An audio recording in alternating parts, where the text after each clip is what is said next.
আমার বন্ধুগণ, দেখুন আল্লাহ রাব্বুল আলামিন এই আয়াতে কারিমার ভিতরে তিনি দুনিয়ার মানুষদেরকে জানায় দিলেন, লাকাদ কানা লাকুম ফি রাসূলিল্লাহি উসওয়াতুন হাসানাহ। আল্লাহ পাক বলছেন, ও দুনিয়ার মানুষেরা, তোমরা যদি কল্যাণ পেতে চাও, জীবনটাকে যদি পরিবর্তন করতে চাও, তাহলে পরে তোমাদের জন্য আমার নবীর জীবনের অনুসরণে সবচাইতে শ্রেষ্ঠ। আল্লাহ পাক বলছেন, বান্দারে, তোমাদের জন্য আমার নবীর জীবনের মাঝে রয়েছে সবচাইতে শ্রেষ্ঠ আদর্শ। এবার আমরা বলি, আল্লাহ, সেই মানুষগুলো কারা যারা তোমার নবীর জীবনী থেকে শ্রেষ্ঠ আদর্শ কল্যাণ যারা অর্জন করতে পারবে, তারা কারা?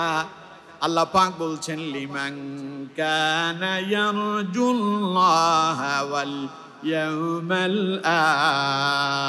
আখির, যারা পরকালকে ভয় করে, যারা আল্লাহকে ভয় করে, ওয়া যাকারাল্লাহা কাসীরা, আর যারা আল্লাহকে অধিক পরিমাণে স্মরণ করে। আল্লাহ পাক বলছেন, যারা আমার বেশি বেশি স্মরণ করো, যারা পরকালকে ভয় করো, যারা কিয়ামত দিবসের জবাবদিহি থেকে তোমরা যারা ভয় করো, ও আমার বান্দারা শোনো, তোমাদের জন্য আমার নবীর জীবনের ভেতরে আমি আল্লাহ তোমাদের জন্য রেখে দিয়েছি উত্তম আদর্শ। পড়েন সুবহানাল্লাহ। নবীর জীবনের মাঝে আছে আমাদের জন্য শ্রেষ্ঠ আদর্শ। আমার বন্ধুগণ, প্রিয় ভাই সাহেব, এই পৃথিবীতে যত মানুষ আছে সকলেই কারো না কারো অনুসরণ করে। যেমন যাদেরকে আমরা নাস্তিক বলি, বামপন্থী যাদেরকে বলি, তারা কেউ বা লেনিনের অনুসরণ করে, কেউ বা কার্ল মার্কসের অনুসরণ করে, আবার কেউ বা রবীন্দ্রনাথ ঠাকুরের অনুসরণ করে। আবার আমার দেশে যত দল আছে, সব দলের নেতার একটা আদর্শ আছে। বিশেষ করে আপনি যদি আওয়ামী লীগকে জিজ্ঞাসা করেন, তুমি কার আদর্শের অনুসরণ করো, সে বলবে, আমি বঙ্গবন্ধু শেখ মুজিবের আদর্শের অনুসরণ করি। জাতীয়তাবাদী দল বিএনপিকে যদি জিজ্ঞাসা করেন, তারা বলবে, আমরা শহীদ প্রেসিডেন্ট মরহুম জিয়াউর রহমানের আদর্শের সৈনিক। আপনি যদি জাতীয়বাদীকে জিজ্ঞাসা করেন, সে জবাব দিবে, আমরা পল্লী বন্ধু এরশাদের সৈনিক। আমার বন্ধুগণ, এবার বলেন তো দেখি, রবীন্দ্রনাথ বলেন, লেনিন বলেন, কার্ল মার্কস বলেন, শেখ মুজিব বলেন, জিয়াউর রহমান বলেন, আর পল্লী বন্ধু এরশাদ বলেন, যত নেতা আছে, এদের জীবনীতে ভুল আছে না নাই? এদের জীবনীতে ভুল নাই এরকম খুঁজে পাবেন না। এদের জীবনীতে মিথ্যা কথা নাই এমন খুঁজে পাবেন না। কিন্তু আল্লাহ রাব্বুল আলামিন এমন একজন নবীকে এই পৃথিবীতে আমাদের জন্য আদর্শ করে প্রেরণ করলেন। সে মুহাম্মাদুর রাসূলুল্লাহ সাল্লাল্লাহু আলাইহি ওয়াসাল্লাম 63 বছর তিনি বেঁচে ছিলেন। এই 63 বছরের জীবনীতে বিশ্ব নবী কোনদিন একটা মিথ্যা কথাও বলেন নাই। নবুয়ত পেয়েছেন 40 বছর বয়স, রিসালাতের দায়িত্ব শুরু করলেন, কালেমার দাওয়াত দেওয়া শুরু করলেন, নবুয়তের দায়িত্ব পালন করতেছেন যখন বয়স হলো 40 বছর, তখন থেকে। কিন্তু বাকি যে পেছনে 40 বছর চলে গেল, সেই নবুয়তের দায়িত্ব, রিসালাতের দায়িত্ব তখন তিনি পালন করেননি, বা আল্লাহ তাআলা তার উপরে তখন রিসালাতের দায়িত্ব দেননি। কিন্তু সেই 40 বছরেও নবীজি কোনোদিন মিথ্যা কথা বলেছিলেন? বলেন তো, মিথ্যা কথা বলেছেন? গান বাজনা শুনছে, অশ্লীল কথা বলছে, কোনো খারাপই ছিল? আল্লাহু আকবার। সেই 40 বছর, নবুয়তের পরবর্তী 23 বছর, এই গোটা 63 বছরের জীবনীতে বিশ্ব নবীকে আল্লাহ রাব্বুল আলামিন এমন এক চরিত্র দান করলেন, নবীর জীবনের ভেতরে কোনো মিথ্যা কথা ছিল না, কোনো মন্দ কাজ বিশ্ব নবী করে নাই। পড়েন সুবহানাল্লাহ। এই জন্য আল্লাহ রাব্বুল আলামিন तमाम পৃথিবীর সমস্ত মানুষদেরকে ডেকে বলেছেন, ও দুনিয়ার মানুষেরা, তোমরা যারা আমি আল্লাহকে স্মরণ করো, বেশি বেশি তোমরা যারা আমি আল্লাহকে স্মরণ করো, তোমরা যারা আমি আল্লাহকে ভয় করো, তোমরা যারা পরকালে জবাবদিহিতাকে ভয় করো, জেনে রাখো, শুনে রাখো, মেনে নাও, জেনে নাও, শুনে নাও, যদি জীবনটারে যদি কল্যাণ দিয়ে সাজাতে চাও, দুনিয়াও যদি কল্যাণ পেতে চাও, আর পরকালেও যদি কল্যাণ পেতে চাও, তাহলে বলে আমার নবীর জীবনের অনুসরণ করে নাও। সুবহানাল্লাহ। নবীর চরিত্র কেমন ছিল? বিশ্ব নবীর চরিত্রের সাথে তাম পৃথিবীর কারো চরিত্রের মিল হবে কি? কথা বলেন, হবে কি? তাম পৃথিবীর সমগ্র মানুষদের চরিত্রটাকে যদি এক পাল্লায় দেওয়া হয়, আর অন্য পাল্লায় যদি আমার নবীর চরিত্র রাখা হয়, বিশ্ব নবীর চরিত্র সবার উপরে উঠে যাবে। আল্লাহ রাব্বুল আলামিন তার নবীর ব্যাপারে বলছেন, ও দুনিয়ার মানুষেরা, আমি যে তোমাদেরকে আমার নবীর অনুসরণ করতে বলেছি এমনি এমনি বলি নাই, কারণ ওয়া ইন্নাকা লাআলা খুলুকিন আযীম, এমন একজন নবী তোমাদের মাঝে আমি প্রেরণ করেছি, যেই নবীকে আমি আল্লাহ পাক উত্তম চরিত্র দিয়া প্রেরণ করেছি। ওয়া ইন্নাকা লাআলা খুলুকিন আযীম, একেবারে চরিত্রের শেষ পর্যায়ে সর্বোচ্চ চূড়ায় তিনি আসন্নিত হয়েছেন। সুবহানাল্লাহ। আমার বন্ধুগণ, রাসূলুল্লাহর চরিত্রটা কেমন ছিল তা জানার জন্য নবীর পরিবারের দিকে গেলেই আমরা তা জানতে পারবো। নবীর আদর্শ কেমন ছিল, রাসূল করিম সাল্লাল্লাহু আলাইহি ওয়াসাল্লামের জীবন চরিত্র কেমন ছিল। আমার বন্ধুগণ, প্রিয় ভাই সাহেব, শামাইল তিরমিজির ভিতরে এসেছে, নবীজির খাদিম যিনি ছিলেন, রাসূলুল্লাহ যখন মদিনায় গেলেন, মদিনায় যাওয়ার পরে 10 বছর পর্যন্ত একজন সাহাবী নবীজির খেদমত করেছেন। ওই সাহাবীর নাম কি আপনাদের জানা আছে নাকি? কোন সাহাবী? হযরত আনাস ইবনে মালিক রাদিয়াল্লাহু তাআলা আনহু। কত বছর রাসূলুল্লাহর খেদমত করছে? সবাই বলেন কত বছর? 10 বছর। ছোট্ট আনাস, তখন বয়স মাত্র 10 বছর। হযরত আনাস বলছেন, খাদামতু রাসূলুল্লাহি সাল্লাল্লাহু আলাইহি ওয়াসাল্লাম 10 সিনিন, আমি নবীজির 10 বছর পর্যন্ত খেদমতের সৌভাগ্য অর্জন করেছি। 10 বছর পর্যন্ত রাসূলুল্লাহর খেদমত করলাম। ওয়া কানা রাসূলুল্লাহি সাল্লাল্লাহু আলাইহি ওয়াসাল্লাম মিন আহসানিন নাসি খুলুকা। হযরত আনাস বলেন, আমি নবীকে এমন এক চরিত্রের মাঝে দেখেছি, তাম পৃথিবীর যত মানুষ আছে আমার কাছে মনে হলো যেন সব মানুষের ভেতরে চরিত্রের মাধুর্যতার দিক দিয়ে বিশ্ব নবী মুহাম্মদুর রাসূলুল্লাহ সাল্লাল্লাহু আলাইহি ওয়াসাল্লাম তিনি হলেন সবার উপরে। সুবহানাল্লাহ। নবীর চরিত্রটাই হলো কোরআন। নবীর চরিত্র কি? সবাই বলেন, নবীর চরিত্র কি? কোরআন। রাসূল করিম সাল্লাল্লাহু আলাইহি ওয়াসাল্লামের যখন ইন্তেকাল হয়ে গেল, বিশ্ব নবীর ওফাত হয়েছে। রবিউল আউয়ালে রাসূলের আগমন, আবার রবিউল আউয়ালে রাসূলের ওফাত। আমার বন্ধুগণ, নবীজির যখন ওফাত হয়ে গেল, রাসূলুল্লাহ যখন পরলোক গমন করলেন, একজন সাহাবী বলেন, আমি হযরত আম্মা জান আয়েশা সিদ্দিকা রাদিয়াল্লাহু তাআলা আনহার কাছে গেলাম, কারণ রাসূলুল্লাহ বেশি সময় হযরত আয়েশার সঙ্গে কাটিয়েছেন। নবীজির যত স্ত্রী ছিল, হযরত খাদিজাতুল কুবরা রাদিয়াল্লাহু তাআলা আনহার পরে রাসূলুল্লাহ সব চাইতে বেশি কাছে রেখেছিলেন হযরত আয়েশাকে। জীবনের শেষ সময়, যেদিন শেষ নিঃশ্বাস নবীজি ত্যাগ করেছেন, সেই দিনও নবীজি আয়েশার ঘরেই ছিলেন। সুবহানাল্লাহ।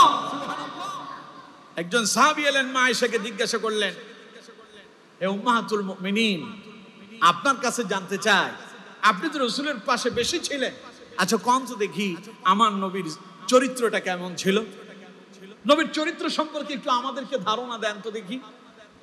মা আয়েশা বললেন, ও আল্লাহর নবীর সাহাবী, তুমি কি কোরআন পড়নি? সাহাবী বললেন, কেন নয়, অবশ্যই কোরআন পড়েছি। মা আয়েশা বললেন, তাহলে তুমি কি জানো না, বিশ্ব নবীর গোটা জীবনীটাই হলো জীবন্ত কোরআন। কোরআনে যত কথা আল্লাহ রাব্বুল আলামিন বলেছেন, এমন কোন কথা নাই যে কথার উপরে নবীজি তার জীবন পরিচালনা করে নাই। সুবহানাল্লাহ। কোন এখানেই শেষ নয়। হযরত আয়েশা বললেন, তুমি কি কোরআনুল কারীমের সূরা মুমিনুন পড়নি? সাহাবী বললেন, হ্যাঁ পড়েছি। হযরত আয়েশা বললেন, তাহলে তুমি একটু তিলাওয়াত করো তো দেখি।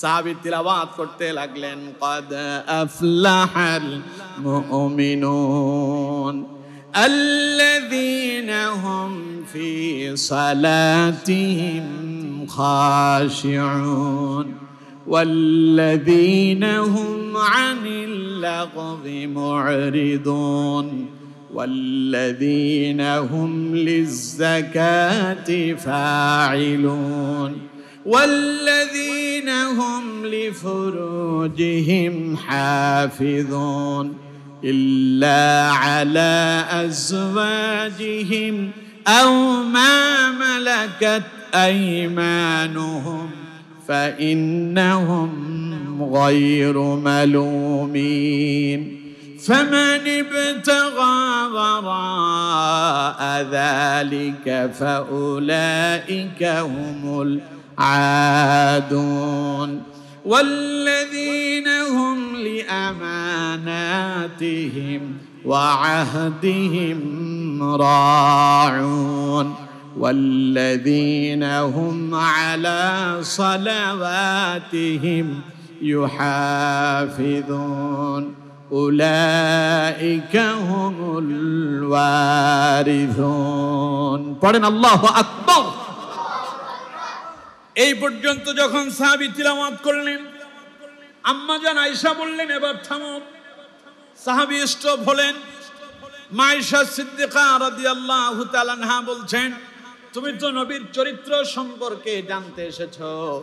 এই সূরা মুমিনুনের প্রথম 10টি আয়াত আমার নবীর চরিত্র। সুবহানাল্লাহ বলেন। আমার বন্ধুগণ, এই 10টি আয়াতে আল্লাহ তাআলা কি বলেছেন একটু ধারণা যদি আপনাদেরকে না দেয়, তাহলে আপনারা বলবেন যে রাসূলুল্লাহর চরিত্র কেমন ছিল। তা তো আমরা আসলে জানলামই না, খালি আরবিতে শুধু আয়াতটাই শুনলাম। ঠিক কিনা? কথা কয় না, ঠিক কিনা? আমি যে 10টা আয়াত যে পড়ছি, এর অর্থ আপনারা কেউ জানেন? কথা বলেন, জানেন? জানলে বলবেন জানি, না জানলে বলবেন না। আপনারা কি জানেন? তাহলে এবার আপনাদেরকে জানাতে হবে যে নবীর চরিত্র তাইলে কেমন ছিল।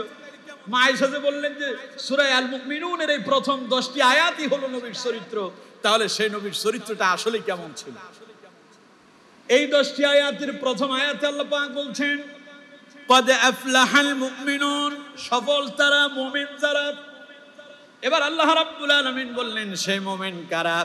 আল্লাযীনা হুম ফি সালাতিহিম খাশিউন।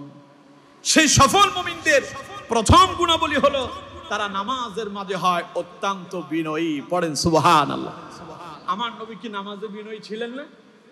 কথা কয় না, নবী নামাজে বিনয়ী ছিলেন না? কেমন বিনয়ী ছিলেন! আল্লাহু আকবার। নবীজি গভীর রাতে উঠে যেতেন। দুনিয়ার মানুষ সবাই ঘুমায় পড়ত। পৃথিবীর মানুষ যখন ঘুমিয়ে যায়, নবী করিম সাল্লাল্লাহু আলাইহি ওয়াসাল্লাম গভীর রাতে উঠে যান। কারণ রাত যখন গভীর হয়, আল্লাহ পাক দুনিয়ার আসমানে এসে যায়।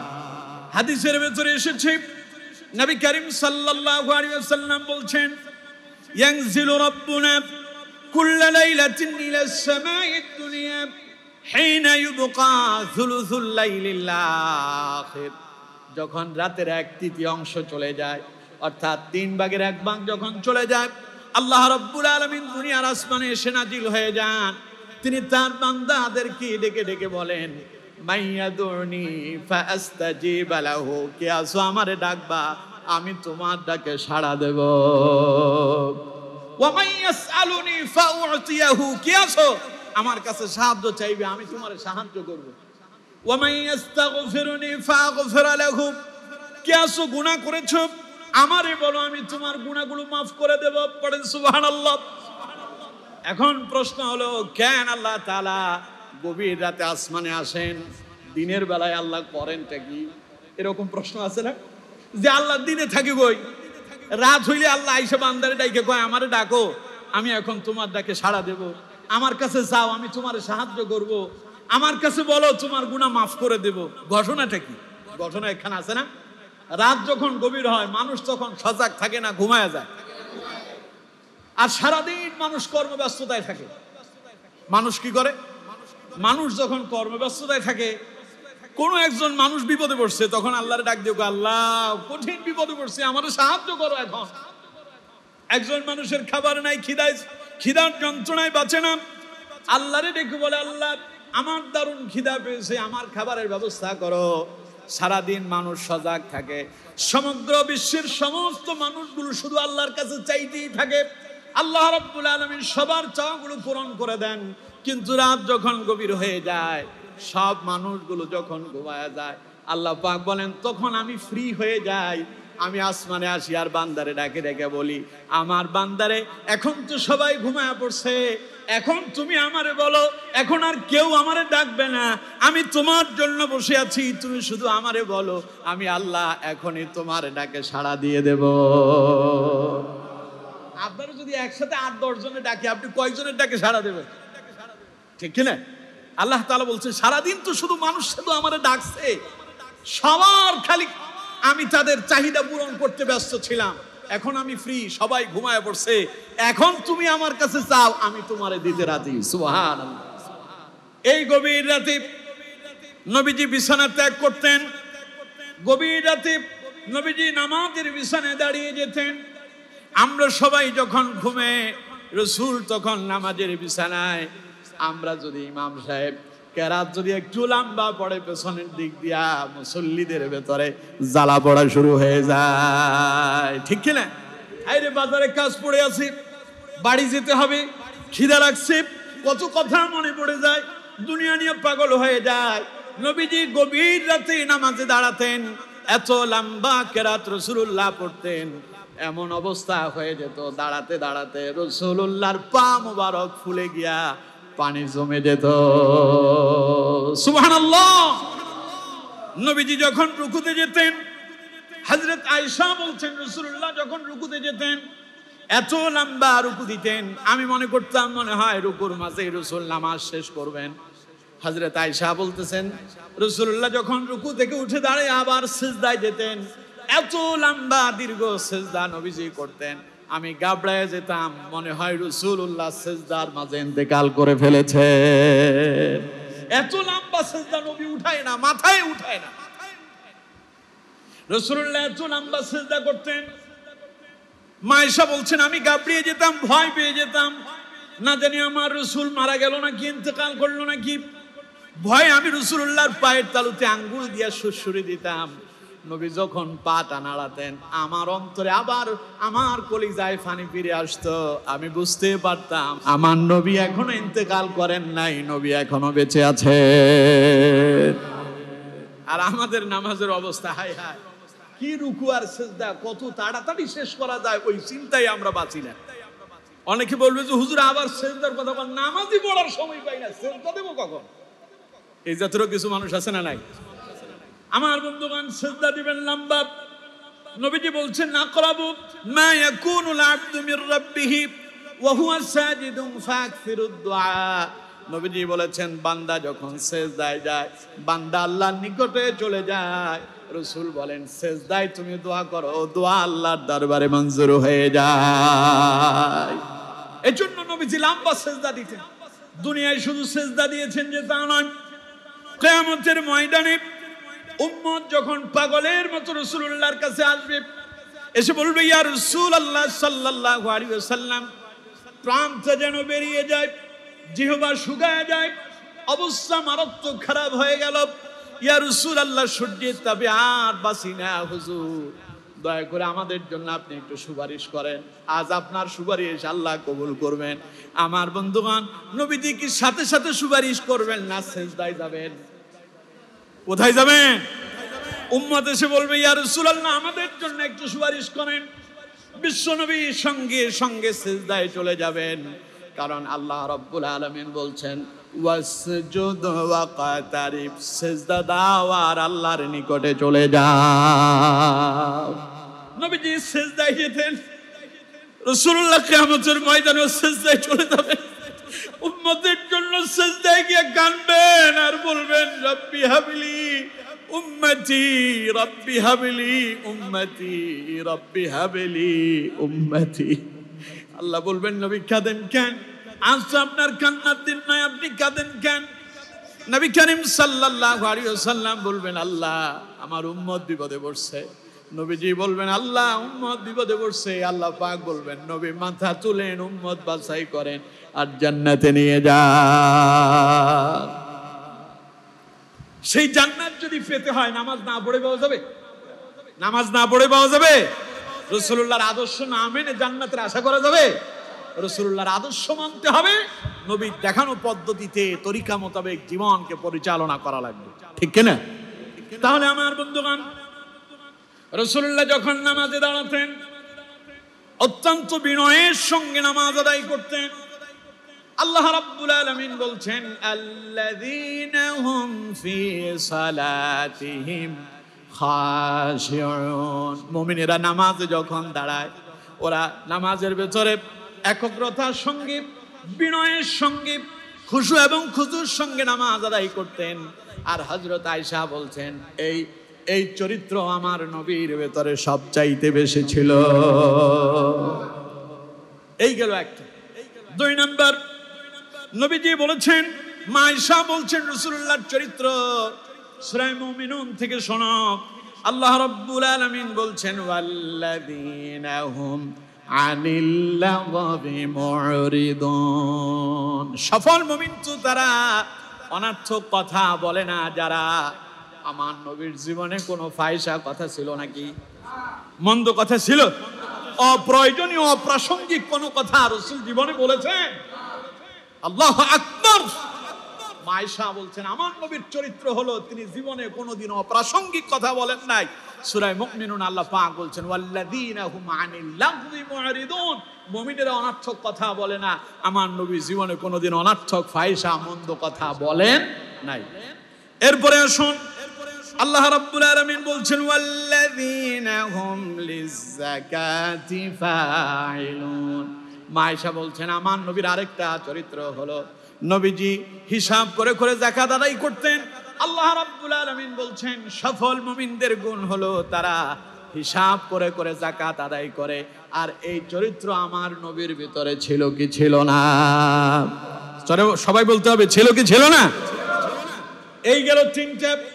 4 নাম্বার, আল্লাহ রাব্বুল আলামিন বলছেন, ওয়াল্লাযীনা হুম লিফুরুজিহিম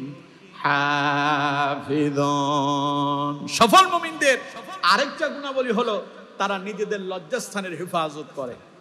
আমার নবীর লজ্জাস্থান পৃথিবীর কেউ দেখে না। সুবহানাল্লাহ বলেন না কেন? আমি আর আপনি যখন দুনিয়ায় এসেছি, আসার সময় আমরা কি খতনারত অবস্থায় আসছিলাম?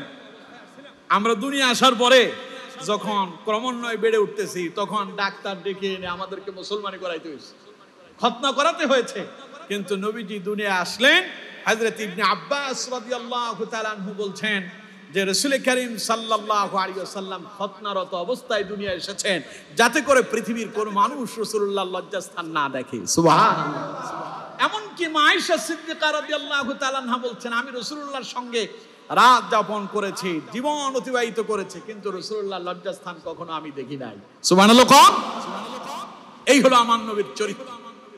আমার বন্ধুগণ, এরপর আল্লাহ রাব্বুল আলামিন বলছেন, ইল্লা আলা আজওয়াজিহিম আও মা মালাকাত আইমানুহুম ফাইন্নাহুম গায়রু মালুমিন। হ্যাঁ, সফল মুমিনরা তোমাদের নিজেদের স্ত্রী এবং তোমাদের অধীনস্থ দাসীদের ব্যাপারে তোমাদের লজ্জাস্থান তারা দেখতে পারবে, তাদের লজ্জাস্থানও তোমরা দেখতে পাবে। তবে এতে তোমাদের কোনো গুনাহ হবে না, এতে তোমাদের জন্য কোনো পাপ নেই। তবে ফামান ইবতাগা ওয়ারা'a যালিকা ফাউলাইকা হুমুল আদুন। নিজের ঘরে স্ত্রী রেখে পরনারীর আশা যারা করে, পরকীয়ায় যারা লিপ্ত হন, ব্যভিচারের সঙ্গে যারা জড়িত হয়ে যায়, আল্লাহ পাক বলছেন তারা সীমা লঙ্ঘন করলো।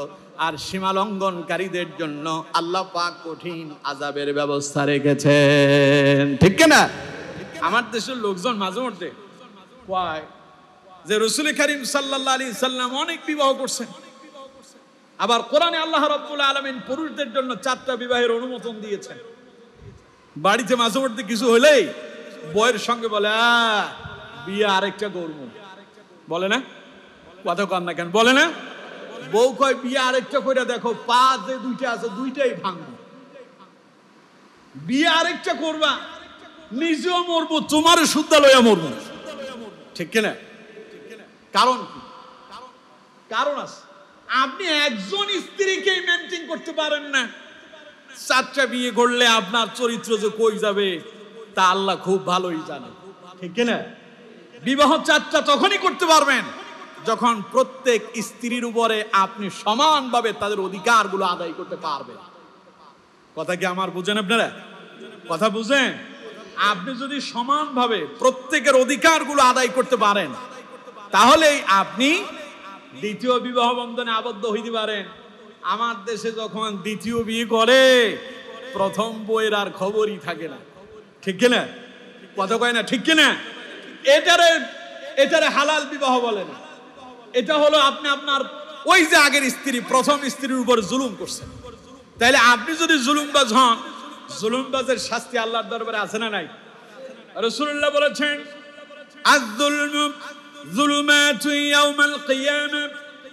যারা জুলুম করছো, জুলুমবাজরা শুনে নাও, কিয়ামতের দিন এই জুলুম তোমাদের উপরে অন্ধকার হয়ে দেখা দেবে।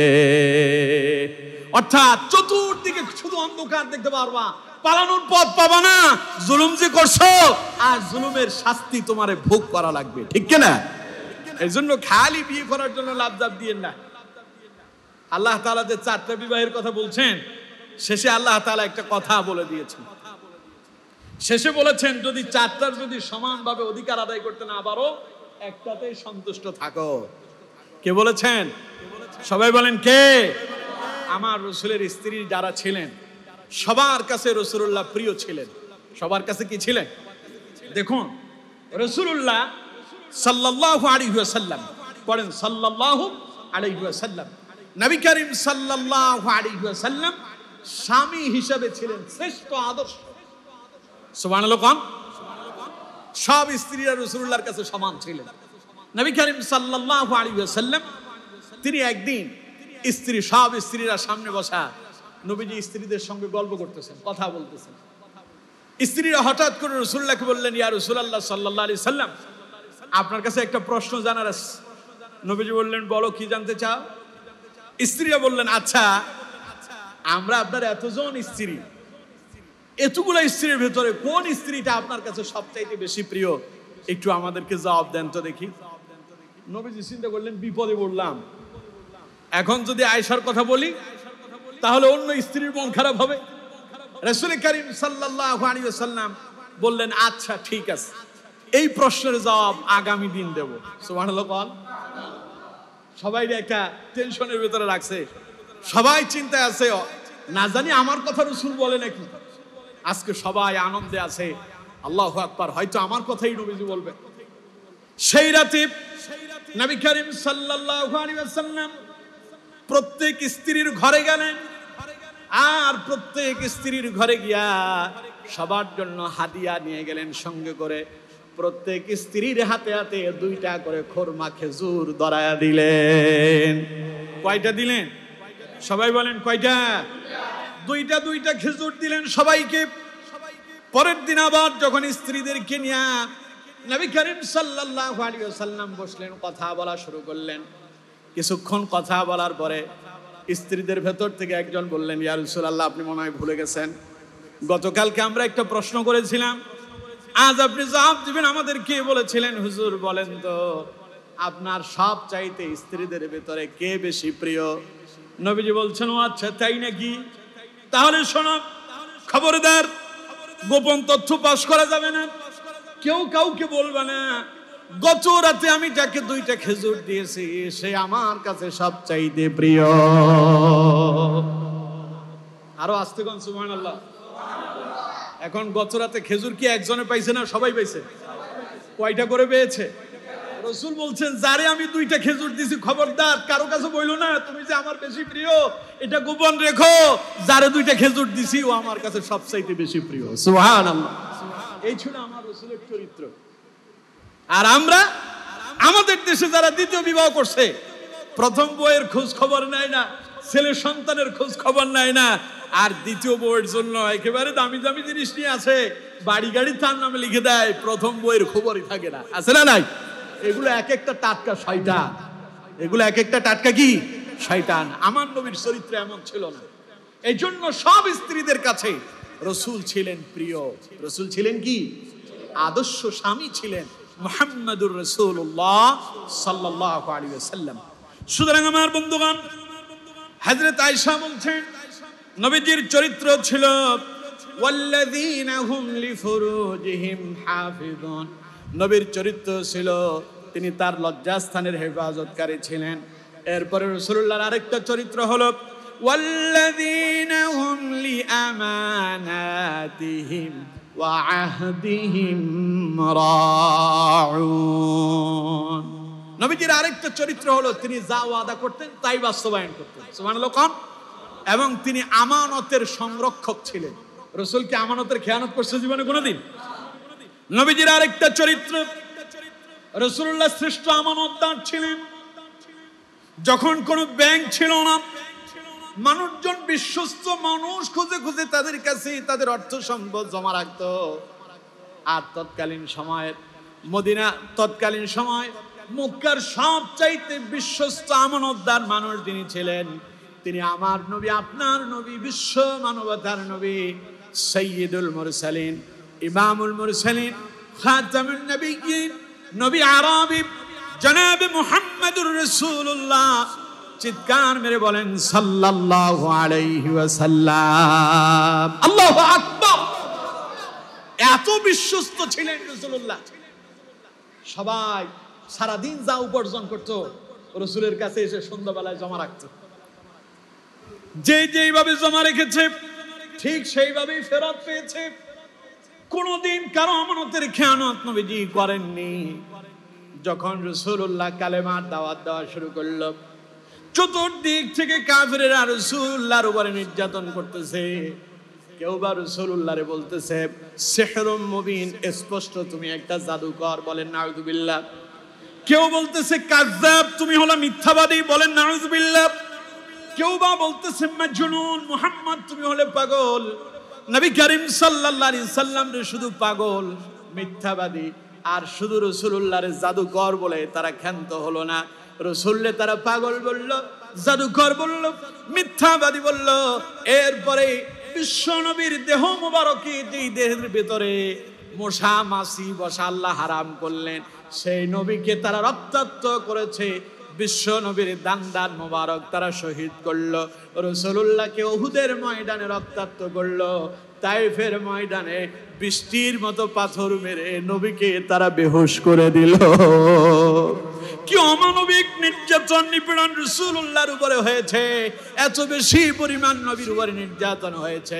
তামাম পৃথিবীতে আল্লাহ যত নবীদেরকে প্রেরণ করেছেন, সব নবীদের নির্যাতন নিপীড়নের পাল্লা যদি এক জায়গায় দেওয়া হয়, আর রাসূলুল্লাহর নির্যাতন নিপীড়নের পাল্লা যদি অন্য জায়গায় দেওয়া হয়, সব চাইতে বেশি ভারী হয়ে যাবে নবীর পাল্লাটা। নবীজি বলেছেন তৎকালীন সময়ের ফেরাউন ছিল, কিন্তু ফেরাউনের সাথে আর কেউ ছিল না। নমরুদ ছিল, তার সঙ্গে আর কেউ ছিল না। আমি যখন এসেছি শুধু আমার সঙ্গে আবু জাহেল ছিল না, আবু লাহাব ছিল। আমার আপন চাচারাই আমার বিরোধিতা করেছিল, আমার চাচারাই আমার উপর নির্যাতন করেছিল, আমার চাচারাই আমারে নিপীড়ন করছে, চাচারা আমারে এত কষ্ট দিয়েছিল। নবী যখন নামাজে দাঁড়াতেন, আবু জাহেল রাসূলুল্লাহর মাথার উপরে ওটের নাড়ি বুড়িয়ে এনে রাসূলের মাথার উপরে রেখে দিত, বলেন নাউযুবিল্লাহ। কি নির্যাতন আর নিপীড়ন রাসূলুল্লাহর উপরে হয়েছে! আমার বন্ধুগণ, এত নির্যাতন নিপীড়ন নবীর উপরে হলো, এরপরেও বিশ্ব নবী একটিবারের জন্য কালেমার দাওয়াত দেওয়া বন্ধ করে নাই। সুবহানাল্লাহ। তারা রাসূলুল্লাহর প্রস্তাব দিল। চাচা আবু তালেবের কাছে গিয়া কাফেররা প্রস্তাব জানালো, ও আবু তালেব, তুমি তো মক্কার নেতা, কুরাইশের নেতা, তোমার ভাতিজা মুহাম্মদ সে তো আমাদের লোকদেরকে ধর্মান্তরিত করতেছে, আমাদের এই মূর্তি পূজকদেরকে সে মুসলমান বানায় ফেলতেছে। তোমার ভাতিজা কি চায়? তোমার ভাতিজা মুহাম্মদকে বলো, সে যদি আমাদের কাছে অর্থ সম্পদ চায়, আমরা তারে অর্থ সম্পদ দিয়া ধনাঢ্যবান ব্যক্তি বানায় দেব। ও যদি রাজত্ব ক্ষমতা পেতে চায়, বাদশাহী পেতে চায়, আমরা তারে বাদশাহী বানায় দেব, আমরা তাকে বাদশাহ বলে মেনে নেব। ও যদি সুন্দরী রমণী চায়, তাহলে পরে আমরা তারে সুন্দরী রমণী এনে দেব। নবী করিম সাল্লাল্লাহু আলাইহি সাল্লামের চাচা আবু তালেব রাসূলুল্লাহর কাছে প্রস্তাবগুলো দিলেন। নবীজি বললেন, চাচা সুন্দর প্রস্তাব দিয়েছেন, আমি চাইলে তারা আমার ধন সম্পদ দিয়া ধনাঢ্যবান বানায় দিবে, আমি চাইলে তারা আমার প্রেসিডেন্ট বানাবে, আমি চাইলে পরে তারা আমার সুন্দরী নারী এনে দেবে। ও চাচা শুনে রাখেন, আমি যদি চাই আসমানের চাঁদ আর সূর্য যদি তাদেরকে বলি আমার হাতে এনে দাও, ওরা যদি আমার এক হাতে আসমানের সূর্যটা এনে দেয়, অন্য হাতে যদি চন্দ্রটা চাঁদটা এনে দেয়, এরপরে একটি মুহূর্তের জন্য আমি কালেমার দাওয়াত দেওয়া থেকে এক বিন্দু পরিমাণ পিছু হতে যাব না। এত কষ্ট তারা রাসূলুল্লাহকে দিল, এরপরে নবীজি কালেমার দাওয়াত দেওয়া থেকে পিছু হতে যান নাই। কিন্তু আজকে আমরা একটু কোরআনের হক কথা বললে, কেউ যদি আমাদেরকে মন্দ কথা বলে, আমরা খুব রাগ হয়ে যাই। আমার বন্ধু, রাগ হওয়ার কোনো কারণ নাই, মন খারাপ করার কোনো কারণ নাই। যে নবীরে কাফেরেরা গালি দিল, আবু জাহেল গালি দিল, আবু লাহাব উতবা সাহেবারা গালি দিল, ওরাই নিশ্চিহ্ন হয়ে গেল। আজকে যারা আলেমদেরকে গালি দিচ্ছে, আলেমদেরকে নিয়ে বাজে কথা বলছে, শুনে রাখো, তোমরাও আবু লাহাব উতবা সাহেবা আবু জাহেলদের মতোই তোমাদের পরিণতি হবে। রাসূলুল্লাহর উম্মতেরা, আলেমেরা নবীর মর্যাদা রাসূলুল্লাহর দোয়ায় তার উম্মতেরা আলেমেরা শ্রেষ্ঠ মর্যাদার আসনে আদিষ্ট হয়ে যাবে, বলেন ইনশাআল্লাহ। সুতরাং আমার বন্ধুগণ, রাগ করার কোনো কারণ নাই, মন খারাপ করার কোনো কারণ নাই। কেউ আমাদেরকে রাজাকার বলে, কেউ মৌলবাদ বলে, জঙ্গিবাদ বলে, মন খারাপ করি আমরা? মন খারাপ করার কারণ নাই। যত গালি আসবে তত বিজয় সন্নিকটে এসে যাবে ইনশাআল্লাহ, বলেন ইনশাআল্লাহ। আমার বন্ধুগণ, চতুর্দিক থেকে রাসূলুল্লাহর উপরে নির্যাতন চলছে, নিপীড়ন, জুলুম, অত্যাচার শুরু হয়ে গেল। রাসূল কেমন আমানতদার ছিলেন তা আপনাদেরকে বোঝানোর জন্য এই কথাগুলো বলছি। রাসূলুল্লাহর উপরে নির্যাতন, নিপীড়ন, জুলুম, অত্যাচার চলে। আল্লাহ তাআলা বললেন, নবী হিজরতের জন্য প্রস্তুতি গ্রহণ করেন। এই মক্কা আর আপনার জন্য নিরাপদ নয়, নবী আপনার হিজরত করতে হবে, তৈরি থাকেন। আমি আল্লাহ আপনাকে যখনই ডাক দেব, এই মক্কা থেকে আপনি মদিনায় চলে যাবেন। সুবহানাল্লাহ। মক্কার মানুষেরা আপনারে গালি দিতেছে, পাগল বলতেছে, টেনশন করেন না, আমি আপনার জন্য এমন কিছু রেখেছি, সামনে আপনাকে এমন জিনিস দেব যে আপনি খুশি হয়ে যাবেন। সুবহানাল্লাহ। ওয়ালাল আখিরাতু খায়রুল লাকা মিনাল উলা ওয়ালা সাওফা ইউতিকা রাব্বুকা ফাতারদা। আমি আপনাকে আগামীতে এত বেশি দেব, আপনি খুশি হয়ে যাবেন। সুবহানাল্লাহ। আল্লাহ রাব্বুল আলামিন বললেন, নবী মক্কায় লোকেরা গালি দেয়, পাগল বলে, মাজনুন বলে, জাদুকর বলে, মিথ্যাবাদী বলে, আপনার উপর আঘাত করতেছে। মদিনা আপনার জন্য নিরাপদ করলাম, এই মদিনায় আসেন, আমি আল্লাহ আপনারে মদিনার প্রেসিডেন্ট বানায়া দেব। নবী যখন মক্কা থেকে হিজরত করে মদিনায় গেলেন, মদিনার লোকেরা 1 মাস পর্যন্ত অপেক্ষায় আছে রাসূল আসবে। সুবহানাল্লাহ। শিশুরা দাঁড়িয়ে আছে পাহাড়ের উপরে, যুবকেরা খেজুর গাছের উপরে, এক একজন এক এক জায়গায় গাছের উপরে উঠে উঠে এক একজন এক এক জায়গায় অপেক্ষা করতেছে কখন রাসূল আসবেন। নবী যখন আসতেছে, রাসূলুল্লাহর নুরানি চেহারা মুবারক দেখে তারা আনন্দে গান শুরু করলো। তালাআল বাদরু আলাইনা মিন সানিয়াতিল ওয়াদা ওয়াজাবা শুকরু আলাইনা মা দাআ লিল্লাহি দা। তালাআল বাদরু আলাইনা من ثنيات الوداع وجب الشكر علينا ما دعا لله دا। রাতের আধার কেটে কেটে আকাশে চাঁদ উঠলো, ওই রাতের আধার কেটে কেটে আকাশে চাঁদ উঠলো। তালাআল বাদরু আলাইনা من ثنيات الوداع وجب الشكر علينا ما دعا لله داع الله أكبر নবী মদিনা এলেন, মদিনার লোকেরা বলল মনে হয় যেন অন্ধকার কেটে গেল, আর মনে হয় যেন 14 তারিখের পূর্ণিমার চাঁদ আমাদের মদিনায় উদিত হলো। সুবহানাল্লাহ। সেই দিন যখন নবীজি মক্কা থেকে হিজরত করে মদিনায় যান, তখনও মক্কার লোকেরা যারে পাগল বলতো, জাদুকর বলতো, যে রাসূলকে তারা মিথ্যাবাদী বলে গালি দিয়েছিল, তারা তখনও রাসূলুল্লাহর কাছে তাদের সম্পদগুলো আমানত রেখেছিল। সুবহানাল্লাহ।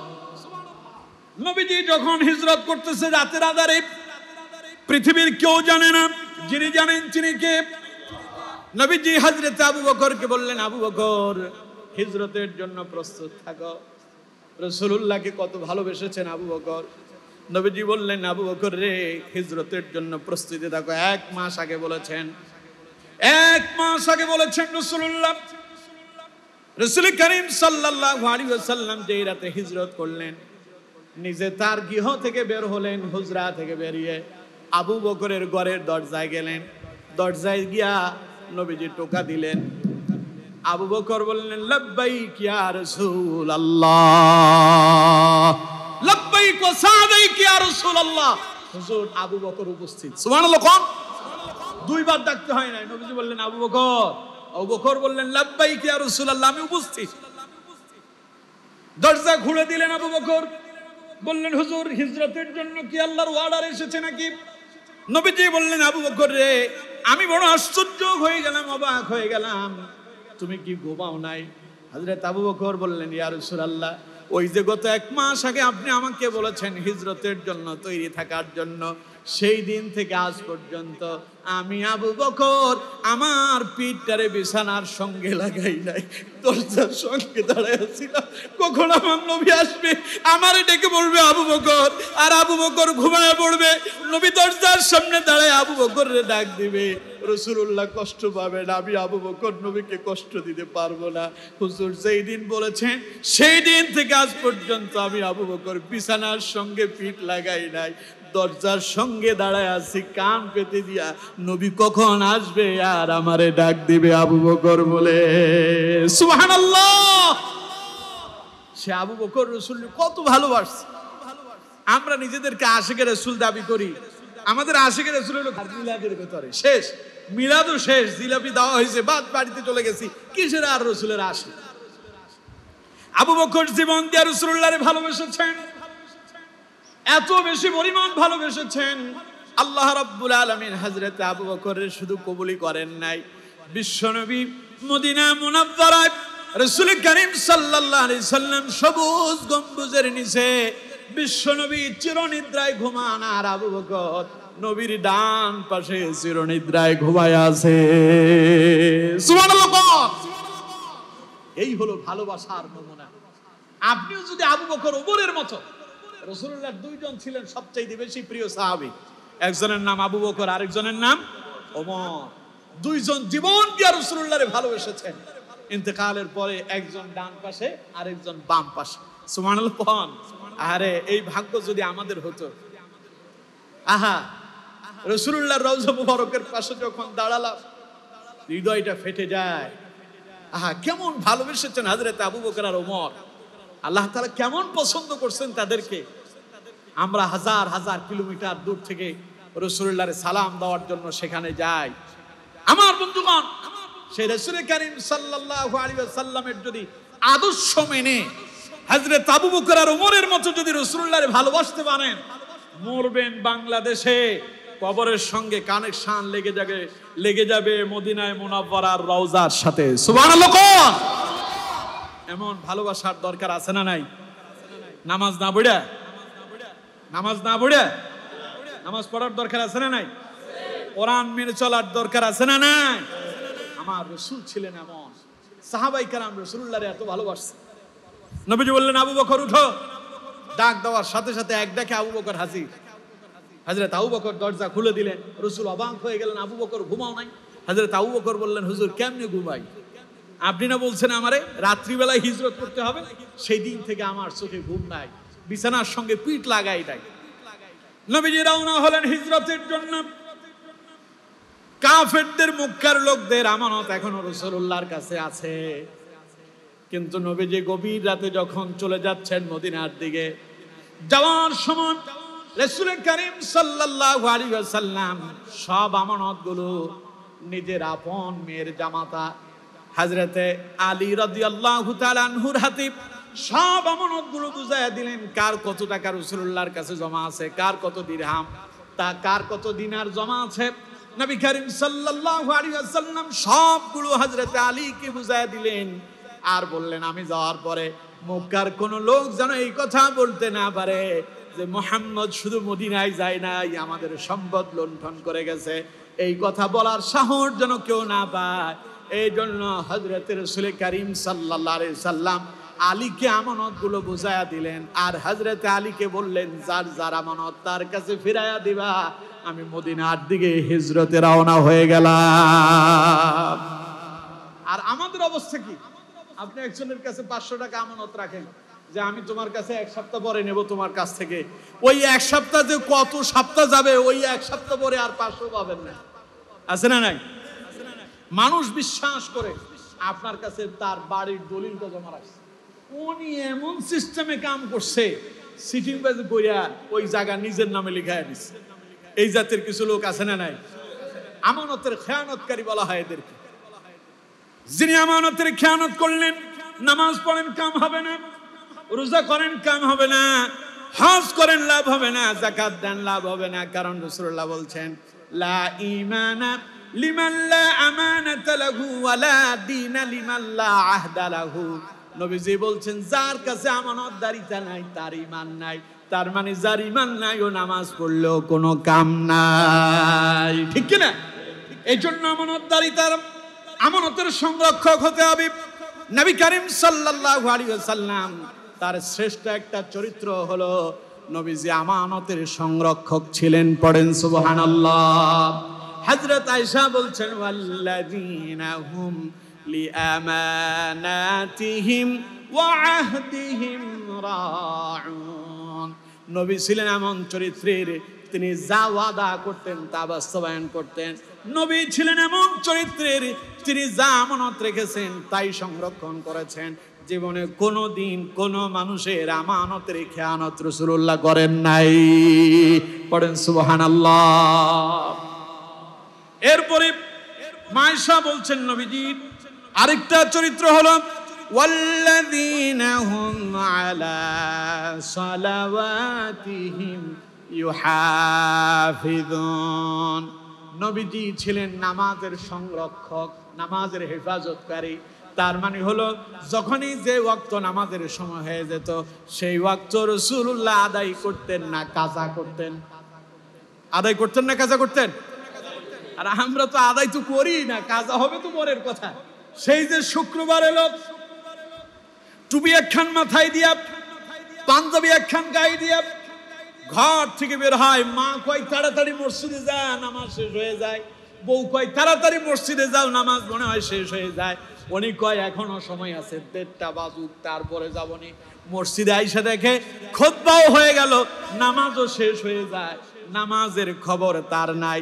এরপরে ইমাম সাহেব সালাম ফেরানোর ধরে পেছনে মুসল্লির ঘাড়ের উপর দিয়া লাভ দিয়া বাড়িতে যেতে দেরি নাই।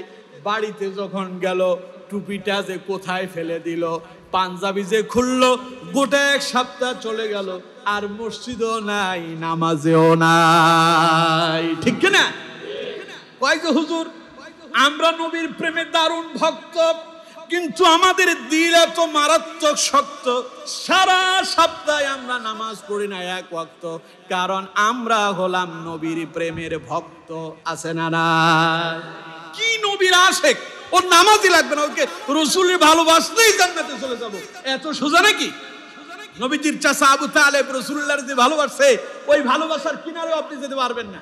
কেমন ভালোবাসছেন রাসূলুল্লাহকে নবীর চাচা আবু তালেব।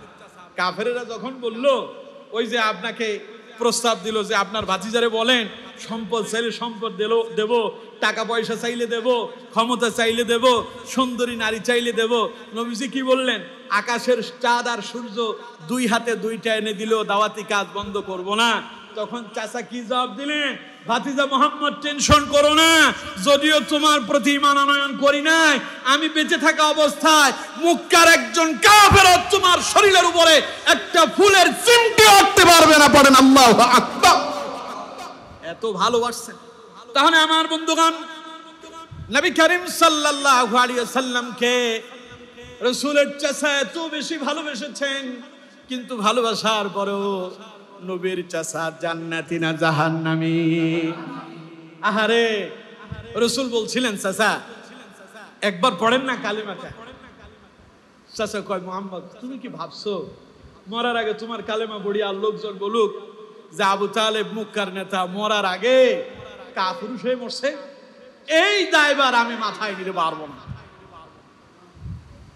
যখন আবু তালেবের অন্তিম সময়, জীবনের শেষ সময়, আবু তালেব রাসূলুল্লাহ চাচার কানের কাছে গিয়া বললেন, চাচা বিশ্বাস করেন আমি আল্লাহর রাসূল? চাচা কয়, আমি জানি। নবীজি বললেন, তাহলে একবার পড়ে নেন, লা ইলাহা ইল্লাল্লাহ, লা ইলাহা ইল্লাল্লাহ, লা ইলাহা ইল্লাল্লাহ। এতটুকু মুহাম্মদ রাসূলুল্লাহ পর্যন্ত বললেন না। যখন কাফির হয়ে মরার আপনার ভয়, ওইটা বলেন না, শুধু বলেন লা ইলাহা ইল্লাল্লাহ, আল্লাহ ছাড়া আর কোনো ইলাহ নাই, তুফলিহুন, আপনি সফল কাম হবেন, আমি কিয়ামতের দিন আপনার জন্য আল্লাহর দরবারে সুপারিশ করব। চাচা কয়, ভাতিজা আমার কি অত পাগল মনে করছো? আমি মরতেছি, মরার সময় বলছি কাফির হয়ে মরতে পারবো না। আমার বন্ধুগণ, সেই আবু তালেবের ব্যাপারে নবীজি বললেন যে চাচা আমার এত ভালোবাসছে। সেই চাচার ব্যাপারে সাহাবীরা প্রশ্ন করলো, হুজুর আপনার চাচা আপনার এত ভালোবাসছে, এত মহব্বত করছে, চাচা কি জান্নাতে যাবে না? নবীজি বললেন, আমার চাচাকে আল্লাহ রাব্বুল আলামিন জাহান্নাম দেবেন, তবে জাহান্নামের সবচাইতে লঘু শাস্তি, হালকা শাস্তি, অল্প শাস্তিটা দেবেন। সাহাবীরা বলছেন, হুজুর সেটা কেমন হবে? নবীজি বললেন, আমার চাচাকে জাহান্নামের এক জোড়া জুতা পরিধান করায় দেওয়া হবে। ওই জাহান্নামের জুতাটা এত বেশি উত্তপ্ত হবে, একেবারে লঘু শাস্তি, স্বল্প শাস্তি, এর চাইতে অল্প শাস্তি আর হইতে পারে না। নবীজি বলছেন, ওই জুতা পরার সঙ্গে সঙ্গে ওই জুতার নিচ থেকে এত বেশি পরিমাণ তাপ দাহ বের হবে, আমার চাচার মাথার মগজগুলো ভাতের মাড়ের নাই টকবক টকবক করতে থাকবে। চাচা বলবে, মনে হয় আল্লাহ তাআলা জাহান্নামের সবচাইতে বড় আযাবটাই আমারে দিচ্ছে। নবীজি বললেন, অথচ এটা স্বল্প আযাব। এবার চিন্তা করেন, আপনি কোন যে আমি রাসূলের আশিক, নামাজ লাগবে না, কোরআন লাগবে না, দ্বীন লাগবে না, ইসলাম লাগবে না, এত সোজা? আপনি খালি আশিকের রাসূল দাবি করলেন আর জান্নাতে চলে যাবেন। সুতরাং আমার বন্ধুগণ, যদি জান্নাত পেতে হয়, রাসূলুল্লাহ সুপারিশ পেতে হয়, নবীর আদর্শ বাস্তবায়নের দরকার আছে না নাই? ওয়াল্লাযীনা হুম আলা সালাওয়াতিহিম ইউহাফিযুন। মা আয়েশা বলছেন, রাসূলুল্লাহর আরেকটা চরিত্র হলো তিনি নামাজের সংরক্ষক ছিলেন। রাসূলুল্লাহ নামাজগুলো বা জামাত সময় মতো আদায় করেছেন। সুতরাং আমাদেরকে রাসূলুল্লাহর সেই চরিত্র অর্জন করা দরকার আছে না নাই? পারবো তো ইনশাআল্লাহ? হযরত আয়েশা বলছেন, এই যে এতগুলো গুণ বলে আমি বললাম, এই যে সাহাবী তুমি আমার কাছে আসছো, এই সূরা মুমিনুনের এই 10টা আয়াত যে তুমি তিলাওয়াত করছো, আমার নবীর চরিত্র হলো এই সূরা মুমিনুনের এই 10টা আয়াত। পড়েন সুবহানাল্লাহ। রাসূলুল্লাহর যে চরিত্রগুলো আজকে আপনাদের সামনে বলেছি, এই চরিত্রগুলো আমরা আমাদের ভিতরে আনতে পারবো ইনশাআল্লাহ? চেষ্টা করবো ইনশাআল্লাহ। আল্লাহ তাআলা আমাদেরকে কবুল করুন, বলুন আমিন। আচ্ছা কোন তো রাসূলুল্লাহর জীবনে নিজের মন গড়া কোনো কথা বলছেন? রাসূলুল্লাহর প্রত্যেকটা কথা কার কথা? সবাই বলেন কার কথা? আপনারা চিন্তা করবেন, নবীর কথা আবার আল্লাহর কথা কেমনে হয়? আল্লাহ বলছেন, ওয়ামা ইয়ানতিকু আনিল হাওয়া ইন হুয়া ইল্লা ওয়াহয়ুন ইউহা। সূরা নাজমের ভেতরে আল্লাহ পাক বলছেন, ওয়ামা ইয়ানতিকু আনিল হাওয়া, আমার নবী নিজের মন গড়া কোনো কথাই বলেন না। ইন হুয়া ইল্লা ওয়াহয়ুন ইউহা। নবী যা বলেন প্রত্যেকটা আমি আল্লাহর ওহী। বলেন সুবহানাল্লাহ। রাসূলুল্লাহকে যখন কোনো প্রশ্ন করা হতো সঙ্গে সঙ্গে তিনি জবাব দিতেন না, কিছু সময় তিনি অপেক্ষা করতেন, স্থির থাকতেন। আল্লাহর পক্ষ থেকে বার্তা এলে নবীজি তখন তার জবাব দিতেন। পড়েন সুবহানাল্লাহ। আচ্ছা, নবী যদি কোনো কথা আল্লাহর বলে নিজের মন গড়া চালায় দিত, তাহলে অবস্থা কেমন হইতো? মারাত্মক অবস্থা হইতো। আল্লাহ তাআলা কোরআনে বলছেন, সূরা হাক্কার ভেতরে আল্লাহ পাক বলছেন, ওয়ালাউ তাকাব্বালা আলাইনা বা'দাল আকাবিল লাআখাযনা মিনহু বিল ইয়ামিন সুম্মা লাকাতা'না মিনহুল ওয়াতিন। আল্লাহ পাক বলছেন, ওয়ালাউ তাকাব্বালা আলাইনা বা'দাল আকাবিল, নবী যদি কোনো কথা আমার বলে নিজের মন গড়া ভাবে যদি চালায়া দিত, মানে নিজের মন থেকে বলতেছে কিন্তু কথাটা বলতেছে কার? এরকম যদি নিজের মন গড়া কোনো কথা আমি আল্লাহর নামে চালায়া দিত, তাহলে কি হতো? লা আখাযনা মিনহু বিল ইয়ামিন, আমি নবীর ডান হাত চেপে ধরতাম। কোন হাত? সবাই বলেন কোন হাত? আসামিদেরকে যেভাবে ধরা হয় আল্লাহর নবীর ব্যাপারে আল্লাহ তাআলা বলছেন, নবী যদি কোনো কথা আমার বলে চালায়া দিত, নিজস্ব কথা, লা আখাযনা মিনহু বিল ইয়ামিন, আমি আমার নবীর ডান হাত চেপে ধরতাম। সুম্মা লাকাতা'না মিনহুল ওয়াতিন, শুধু চেপে ধরতাম যে তা নয়, নবী যদি কোনো কথা আমার বলে নিজের কথা যদি চালায়া দিত, তার হৃৎপিণ্ডের যে নালীটা আছে, লাইনটা আছে, আমি আল্লাহ তা কেটে দিতাম। আল্লাহু আকবার। তাহলে নবীর প্রত্যেকটা কথা কার কথা?